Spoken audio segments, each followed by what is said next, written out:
We're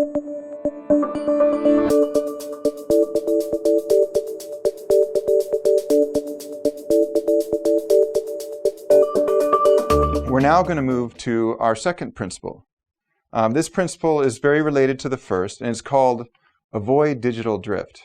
So digital drift is exactly what it sounds like, and I think probably you don't need a lot of explanation from me, because I think all of us today are very familiar with digital drift. Right? It's when, for example, you get on your laptop or you get on your smartphone or your tablet, you just want to check one thing.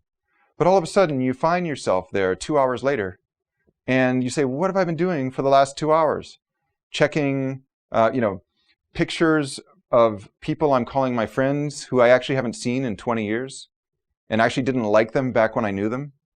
All the different things we do on the internet. I mean, you don't need much explanation from me. There are so many ways that we become distracted. In fact, we really become like a hyper-distracted culture.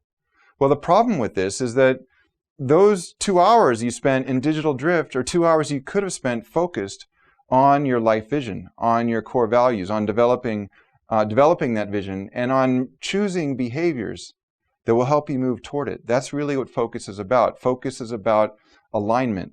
Aligning your actions or behaviors with your life vision, with your core values. Every single day, every single moment. That's focus. Well, digital drift often gets in the way of that. Now, it doesn't mean you have to be isolated. You have to do all of this alone. Because actually, when you're with good friends or colleagues you really enjoy being around, you also can focus on developing ideas and focus on moving toward your vision, whatever it is. I'll give you an example. So at Canon in Japan, there was a bunch of employees went out for beers, and they really enjoyed being together.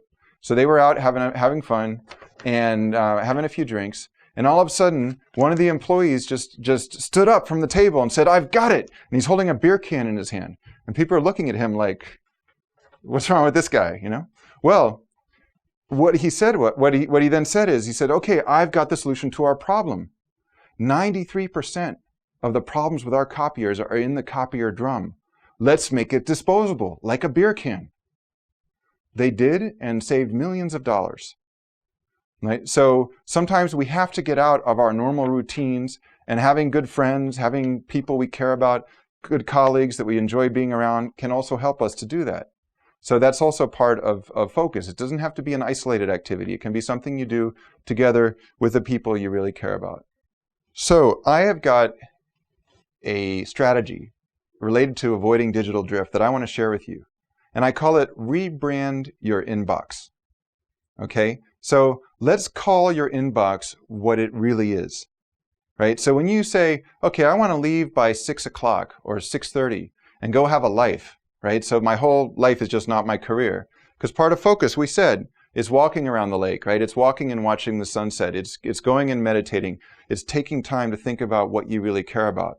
So if you're going to do that, you have to leave the office and go and visit those places or do those things that help you to envision your life, to think about what you care about.